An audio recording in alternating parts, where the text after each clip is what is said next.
বাবু তোমাৰ মা দেউতা কোনোৱে নাই আৰু এইটো ঘৰত তুমি অকলে থাকা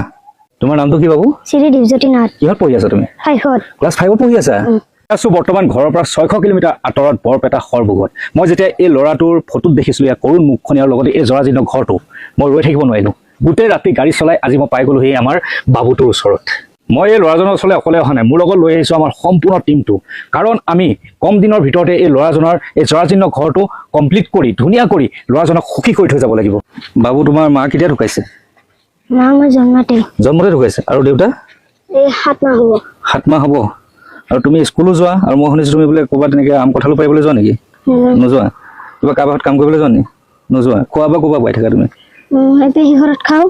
আৰু কি বুলি কয় ঘৰত খাওঁ ঘৰতো খোৱা আচ্ছা আচলতে কি জানে মই শিৱসাগৰত বান ৰাইজৰ লগত আছিলোঁ কিন্তু যেতিয়া এই ল'ৰাটোৰ ফটোখন দেখিলোঁ তেতিয়া মই ৰৈ থাকিব নোৱাৰিলোঁ ইমানেই দুখ লাগিলে এটা ল'ৰা ক্লাছ 5ত পঢ়ি থকা ল'ৰা অকলে চাফাৰ কৰি আছে গতিকে মই উজনি অসমৰ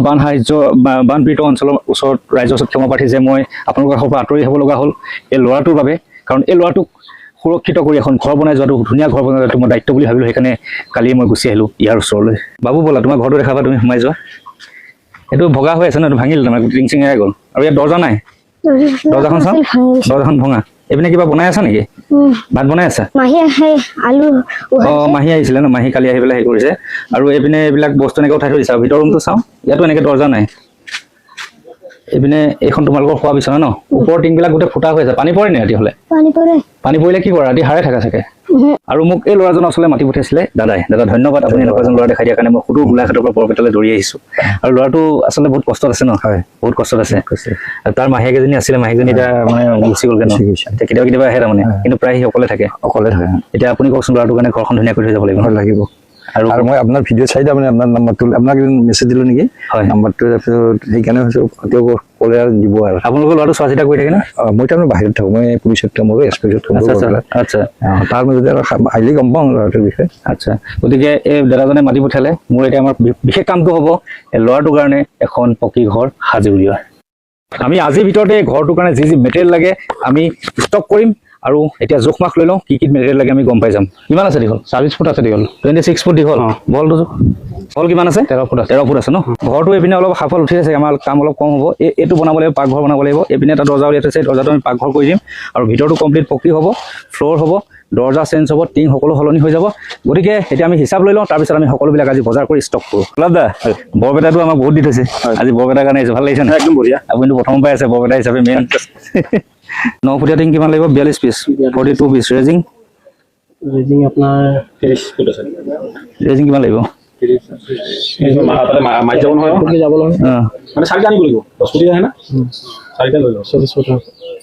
40 ফুট ৰেজিং ন তাৰপিছত এইটো আকৌ ৱাল উঠাব লাগিব ইয়ালৈ এইটো হাফ ৱাল উঠাব লাগিব ফ্ল'ৰিং ইটা চিমেণ্ট বালি সেইখিনি এতিয়া হিচাপটো দি দিয়া ইটা 500 আনিলে হ'ব 500 পিচ তাৰপৰা ইয়াত আকৌ টুকুৰা ইটা নাপায় চেন কেবল দিব লাগিব চেন কেবল 1 ট্ৰেক্টৰ ন 1 ট্ৰেক্টৰ বালি 1 ট্ৰেক্টৰ চিমেণ্ট 10 পেকেট আনিলে হ'ব কমিলে পিছত আকৌ আনিলে বহুত দূৰ আনিব লাগিব গতিকে আৰু বাকীখিনি হিচাপটো টিং গজালৰ পৰা ধৰি গোটেইখিনি দি দিয়ে ৰঙৰ হিচাপ ঠিক আছে 10 লিটাৰ আনিলে হ'ব চিলভাৰ কালাৰ থিনা 2 লিটাৰ আমাৰ বস্তু গোটেইখিনি লিষ্ট হৈ গ'ল থিনা 5 লিটাৰ আছে গোটেইখিনি বস্তু হিচাপ হৈ গ'ল যাওঁ বলক আজি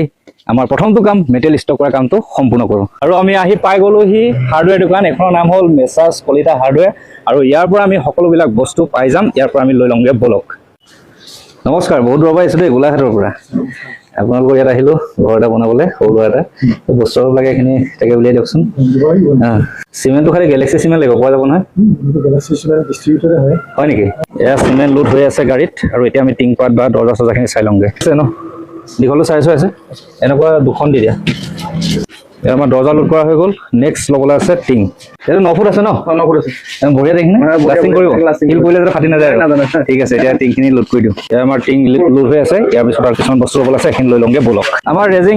লোৱা গ'ল গাড়ীৰ টিং লোড হৈ গ'ল আৰু এয়া হ'ল ৰিপু দেই আজি যে মই বৰপেটা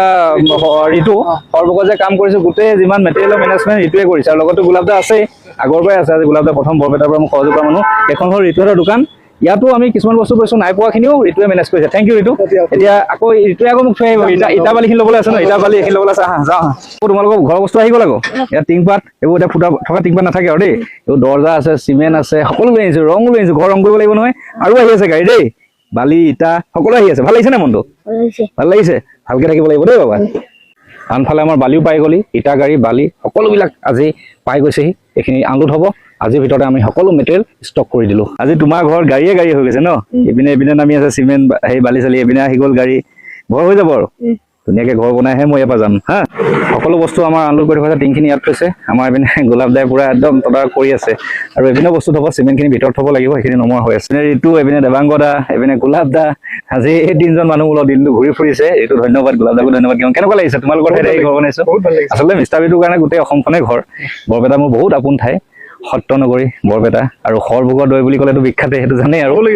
খাম বাৰু গতিকে ইমান মৰম পাইছোঁ ইয়াত আহি কামখিনি কৰি নিশ্চয় আমাৰ ভাল লাগিব বুলি আশা কৰিছোঁ আমি আজি মেটেৰিয়েল ষ্টক কৰিছোঁ কাইলৈৰ পৰা একদম তীব্ৰ গতিত কাম আগবঢ়াই আছোঁ দেই সকলোকে ক'লোঁ দৰ্জাখন পানী নপৰা ঠাইত যাবি দেই ওপৰ এইবিলাক ফুটা আছে নহয় আকৌ পানী চানী পৰিব পাৰে এতিয়া য'তে থ'লেও পানী পৰিবই দেখোন হা ই টেনশ্যনত পৰি গৈছে ইপিনে থ'বলৈ মনা কৰিছে ইপিনে টিঙৰ ফুটা চাইছে কোনফালে থ'ম এতিয়া ঢাকি থ'ম দে চিন্তা নকৰিবা বহুত টেনশ্যন চিমেণ্টটো ইয়াত থৈছোঁ দেই তুমিয়ে মেইন আৰু ঘৰৰ আৰু ইয়াত চিমেণ্টটো ইয়াত থৈছে টিঙে ঢাকি দিবা নহ'বা আকৌ হেৰি কৰিব নহয় তুমি খালি অহা যোৱা কৰোঁতে সাৱধানে কৰিবা হা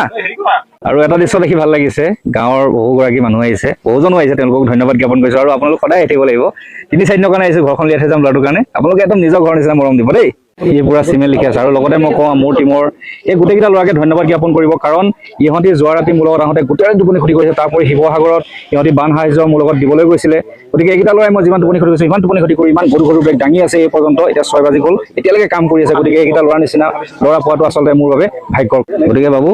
আজি আমি আহিয়ে সকলো বস্তু থলোঁ জমা কৰিলোঁ আৰু কাইলৈ ৰাতিপুৱাই আমাৰ মানুহে ঘৰ ভাঙি দিব বস্তুখিনি উলিয়াব লাগিব ধুনীয়াকৈ আমিও সহায় কৰিম গোটেইখিনি মিলি পেলাই উলিয়াম দেই ঘৰ হৈ যাব আৰু লগতে এটা বস্তু চোৱাচোন ইয়াৰ ৰঙো লৈ আহিছোঁ ৰং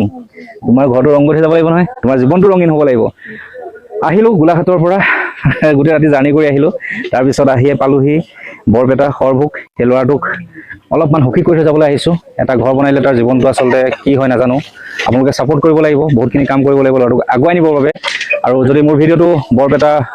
আশে পাশে যিমান মানুহে চাই আছে আগুৱাই আহিব ল'ৰাটোৰ বাবে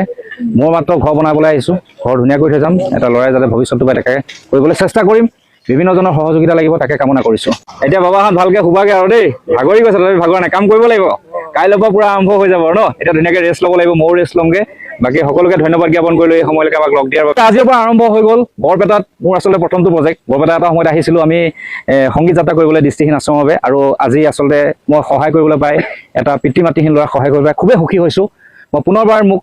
ইয়ালৈ এই ল'ৰাটোক দেখাই দিয়াজনক এতিয়া তেওঁ নাই বাৰু আমাৰ মাজত তেওঁ ঘৰলৈ গ'লগৈ তেওঁক ধন্যবাদ জ্ঞাপন কৰিছোঁ আৰু কাইলৈৰ পৰা কাম আৰম্ভ হ'ব ভিডিঅ'টো আপোনালোকৰ আজি প্ৰেৰণ কৰিলোঁ প্ৰত্যেক দিনা ভিডিঅ' পাই থাকিব কিমান কাম আপডেট কৰিম আপোনালোকে পাই থাকিব আৰু আপোনালোকে সহযোগিতা কৰি থৈ যাব আৰু ল'ৰাটোৰ জীৱনটো যাতে ধুনীয়া হয় তাকে কামনা কৰিব বুলি আশা কৰি আজি সুখী মনেৰে বিদায় মাগিছোঁ ধন্যবাদ জয় আই অসম জয় জুবিন দা।